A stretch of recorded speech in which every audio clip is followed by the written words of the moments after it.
kita akan tanyakan kepada Kementerian Keuangan apakah itu sudah menjadi masukan dari MUI, dan nanti jadi pertimbangannya kita juga akan tanya seperti apa Menteri Keuangan menyikapi fatwa tersebut.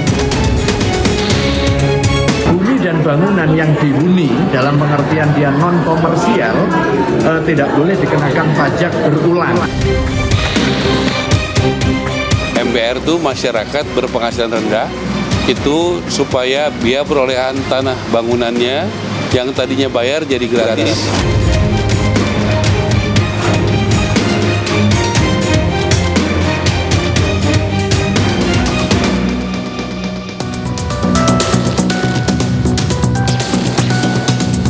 Majelis Ulama Indonesia atau MUI merilis fatwa baru soal pengenaan pajak. Dalam Munas akhir pekan lalu, MUI menegaskan pajak hanya boleh dikenakan bagi warga yang mampu secara finansial. Dalam daftar fatwa baru, MUI mengharamkan pengenaan pajak bagi karyawan dengan penghasilan di bawah nisab zakat mal, yaitu 85 gram emas. Ketua MUI bidang fatwa Asrorun Niam menjelaskan, batas nisab emas bisa jadi acuan penghasilan tidak kena pajak atau PTKP. Merujuk aturan Basnas, nisab 85 gram emas setara sekitar 85 juta rupiah. Ini artinya karyawan dengan gaji 7 juta ke bawah tidak boleh dikenakan pajak. Selama ini dalam aturan perpajakan hanya karyawan bergaji 4,5 juta rupiah per bulan yang tidak dikenakan pajak penghasilan. Sementara Wakil Ketua DPR RI, Cucun Ahmad Syamsurijal, akan tanyakan Kementerian Keuangan menyikapi acuan tersebut. Lihat juga dan kita akan tanyakan kepada Kementerian Keuangan apakah itu sudah menjadi masukan dari MUI, dan nanti jadi pertimbangannya kita juga akan tanya seperti apa Menteri Keuangan menyikapi fatwa tersebut. Selain soal pajak gaji karyawan, MUI merilis fatwa haram mengenai pajak terhadap beberapa kebutuhan pokok masyarakat. Bahan kebutuhan pokok seperti sembako juga tidak boleh dikenakan pajak. MUI menegaskan pajak hanya boleh dikenakan untuk kebutuhan sekunder dan tersier. Konsumtif yang merupakan kebutuhan primer, khususnya sembako, itu juga tidak boleh dibebani pajak. Kemudian bumi dan bangunan yang dihuni dalam pengertian dia non komersial tidak boleh dikenakan pajak berulang, karena pada hakikatnya dia tidak berkembang. Sementara itu, Dirjen Pajak mengaku akan berkoordinasi dengan MUI soal fatwa pajak, mengingat PBB selama ini dipungut Pemda, bukan pemerintah pusat.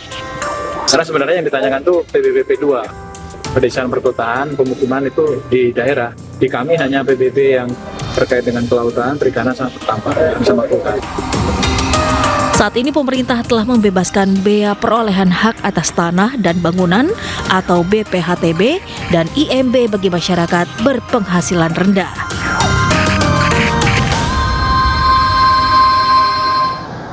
Majelis Ulama Indonesia mengeluarkan fatwa berkeadilan. MUI minta rumah berhuni hingga sembako bebas PPP. Bisakah gagasan tersebut diterapkan di Indonesia? Sudah hadir di studio Asrorun Niam, Ketua MUI bidang fatwa, serta Yanuar Rizky, pengamat ekonomi. Halo Bapak-bapak, salam sehat selalu. Sehat ya Pak ya. Nah, kita ngomongin soal fatwa berkeadilan ya Pak Asrorun ya. Pak, ini sebenarnya apa sih yang menjadi dasar MUI ini mengeluarkan fatwa tersebut? Ya, terima kasih. Yang pertama, positioning MUI selama ini menjadi mitra pemerintah dan juga pelayan masyarakat. Mitra pemerintah untuk memastikan bahwa aktivitas kebijakan publiknya berorientasi untuk kemaslahatan. Kita juga memastikan bahwa apa yang terjadi di tengah masyarakat ini disinari oleh sinaran keagamaan. Jadi itu. Kemudian yang kedua, ada fakta yang lain. Penerapan pajak di beberapa daerah menimbulkan gejolak. Ini kan fakta ya. Faktornya apa? Salah satunya adalah terkait dengan pencederaan rasa keadilan di tengah masyarakat. Nah, karena itulah kemudian melalui momentum Musyawarah Nasional Majelis Ulama Indonesia sebagai permusyawaratan tertinggi di MUI, kita diskusikan dan juga kita bahas masalah-masalah keagamaan yang kontemporer yang terjadi di tengah masyarakat. Nah, salah satunya tema soal perpajakan ini.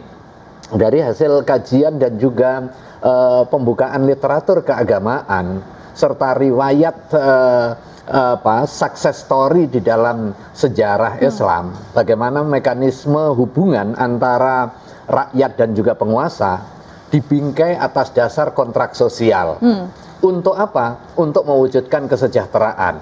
Dari mana sumbernya? Sumbernya itu dioptimalkan dari kekayaan negara. Kekayaan negara dikuasai oleh pemimpin, dikuasai oleh negara, digunakan untuk sebesar-besarnya kemakmuran rakyat. Dan ini inline dengan pasal 33 Undang-Undang Dasar kita yang kemudian seringkali dirujuk oleh Presiden dengan berbagai kebijakan populisnya. Nah, sekarang momentum untuk perbaikan tata kelola termasuk juga perpajakan. In case ternyata kekayaan negara tidak cukup untuk membiayai kebutuhan negara, mewujudkan kesejahteraan, maka negara boleh mungut pajak. Tapi syaratnya pajak yang berkeadilan, baik partisipasinya maupun distribusinya. Yang partisipasi seperti apa? Jangan sampai orang kaya nggak dipungut pajak atau dipungut pajak sedikit. Sementara orang miskin dipungut pajak yang seharusnya dia memperoleh layanan. Nah, disinilah asas keadilan harus diterapkan. Contoh kasus, misalnya soal PBB tadi. PBB itu diterapkan untuk seluruh jenis bumi dan bangunan. Nah, kalau di dalam perspektif Islam, itu yang terkait dengan kebutuhan pokok dan tidak punya potensi berkembang, ya jangan dipajekin, sebagaimana konsepsi zakat. Kira-kira begitu. Berarti ini sesuai syariat dan fikih tentang keislaman begitu ya, fatwa fikih ini? keislaman dan berorientasi kepada keadilan partisipatif dan juga distributif. Jangan sampai kita membebani orang yang susah hanya gara-gara tidak punya akses kekuasaan, kemudian digencet. Sementara orang yang kaya tapi punya akses politik, mempengaruhi kebijakan, sehingga dia selamat dari pembayaran dan juga pemungutan pajak itu. Oke, jadinya berkeadilan itu gitu. Betul, ya Prof ya. Oke, Bang Yanuar, apa dampaknya jika fatwa MUI ini diterapkan di Indonesia? Baik. Pada dasarnya menurut saya dari prinsip bahwa pajak itu tidak boleh pajak berganda ya, terkait PBB ini ada benarnya, terutama terkait dengan yang ditinggali. Kenapa? Karena ketika orang itu membeli tanah dan bangunan, dia kena PPh. Ya. Jadi artinya sebetulnya sudah kena pajak. Tapi kan yang namanya pajak penghasilan, ya PPh penjual, PPh pembeli, kan gitu ya, kalau kita transaksi jual beli, itu punya pemerintah pusat. Nah, kemudian seperti yang dikatakan oleh Dirjen Pajak tadi, kalau yang namanya PBB itu di pemerintah daerah. Nah, kondisi saat ini seperti yang dikatakan oleh MUI tadi, misalnya kejadian di Pati, kejadian yang merembet segala macam ini, karena kan pemerintah pusat mengurangi transfer keuangan pusat ke daerah. Salah satu yang ditransfer itu ya pembagian PPh, pembagian PPN, dan pembagian terhadap PNBP terkait dengan kekayaan negara. Ya. Karena ada pengurangan itu, pemerintah mengeluarkan peraturan pemerintah memberikan diskresi kepada pemerintah daerah untuk mengatur pajak daerah. Nah, yang terjadi saat ini, pajak daerah PBB mendasarkan kepada harga tanah, harga pasarnya. Nah, sekarang saya ingin menukik apa yang dikatakan oleh MUI. Bisa dibayangin nggak, misalnya seseorang, katakan aja, punya rumah di Menteng, tapi katakan old money, orang kaya zaman dulu. Sekarang disesuaikan harganya. Dia sudah tidak punya penghasilan, dia bayar PBB-nya tidak mampu. Ini kita contohnya ekstrim nih di Menteng. Tapi kita coba contoh Pati. Yang terjadi di Pati itu kan sebetulnya penyesuaian terhadap harga pasar, tapi jadi naik PBB-nya tinggi sekali. Dan banyak orang tidak mampu membayar itu. Jadi kalau menurut saya dari aspek kemampuan masyarakat untuk tinggal, kan tinggal itu kan harus di tempat tinggal. Kalau untuk tempat tinggal aja, dia tidak mampu bayar PBB dan kemudian dikejar-kejar petugas pajak, ya menurut saya dari aspek keadilan, dari aspek penyelenggara negara yang harusnya melindungi rakyat, malah tidak melindungi rakyat. Jadi kalau menurut saya dari aspek itunya sebetulnya bisa dibenarkan bahwa yang namanya rumah kalau itu dipakai untuk tinggal, ya harusnya tidak terjadi double taxation karena dia sudah pernah bayar. Nah, apa dampaknya kalau rumah itu misalnya produktif, rumah kos-kosan disewakan, apartemen disewakan, kenanya kembali lagi PPH milik pemerintah pusat lagi. Jadi kalau menurut saya mungkin skema yang harus diatur bagaimana transfer keuangan daerah ini, seperti dikatakan Pak Ustadz tadi ya dari MUI, kekayaan negara, sumber daya alam. Sumber daya alam ini kan restribusi karena pemerintah memberikan izin. Ada pajak negara bukan PNBP namanya, pendapatan negara bukan pajak. Nah, bagaimana kan sebetulnya PNBP, PPH diatur nih transfernya antara pemerintah pusat dan pemerintah daerah, sehingga yang namanya beban yang akhirnya membebani masyarakat yang di ujung, yang tinggal di rumah itu tidak terbebani. Jadi kalau menurut saya sih, dari sudut pandang, saya tidak begitu memahami tentang syariatnya ya, karena saya memang bukan di situ bidangnya, tapi dari sudut pandang kontrak sosial, dari sudut pandang transaksi sebab akibat, ya memang pemerintah dibayar pajaknya oleh rakyat untuk melayani rakyatnya.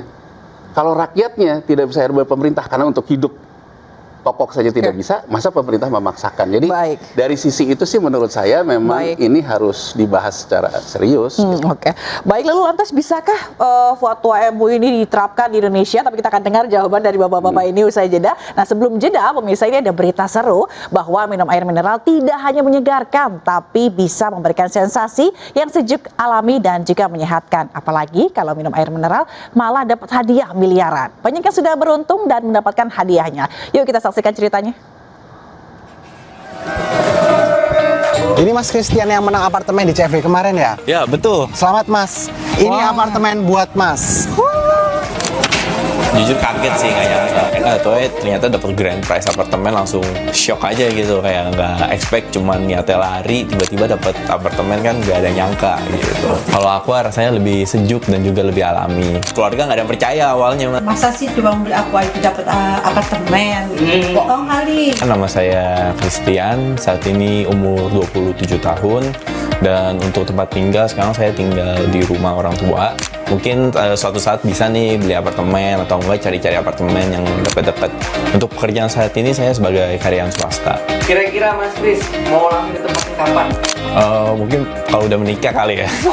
Cek tutup botol, temukan kode unik, dan dapatkan hadiah miliaran dari Aqua. Thank you Aqua.